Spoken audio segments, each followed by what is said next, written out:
1 month from now, Prince William will step foot in Israel for the first time. It'll be the first ever official visit to Israel by any senior member of Great Britain's royal family. Kensington Palace confirmed the news, released part of the itinerary. The prince will hold meetings in Tel Aviv and Jerusalem. He'll also be visiting Jordan and the West Bank on this trip.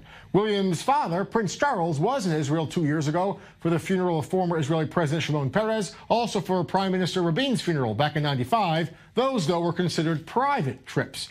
Joining me now is Jonathan Sacerdoti, live from London. Jonathan, explain to us why that designation is so important and that this is an official visit.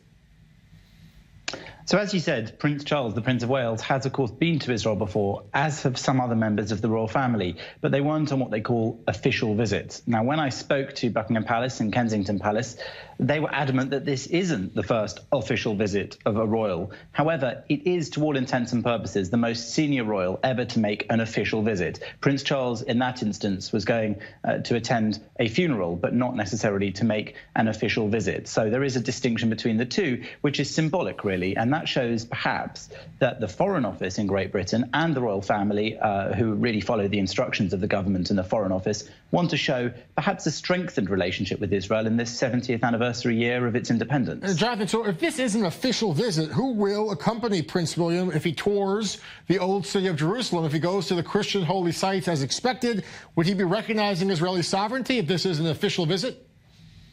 Almost certainly not. He's not under the influence, perhaps, of President Donald Trump of the US. And Britain is being very careful not to tread on any toes in terms of recognition of Jerusalem as a capital city. Britain's not moving its embassy, for example. That's why this visit is being combined with a visit to Jordan, as well as the disputed territories, so that the prince is able to tick off 3 boxes, let's say, in the Middle East, all in one trip, and show some level of balance. And remember that this is very important also for the Palestinians. It's the first member of the royal family to make a visit to those Palestinian territories, which is almost even bigger than what Israel's experiencing because of those previous unofficial visits having taken place to Israel. Jonathan, very quickly here, the fact that he will likely meet with Netanyahu and Abbas, is that a symbolic gesture? Does the prince want to get involved in the peace process?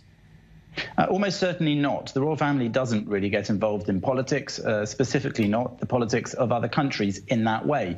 He is really a symbolic figurehead, and to that end, this is an important sign, but it's only symbolic. It might mean that Britain is willing to strengthen its ties with Israel, especially as it comes up to leaving the European Union, when it will be looking for strong trade partners around the world, especially outside Europe.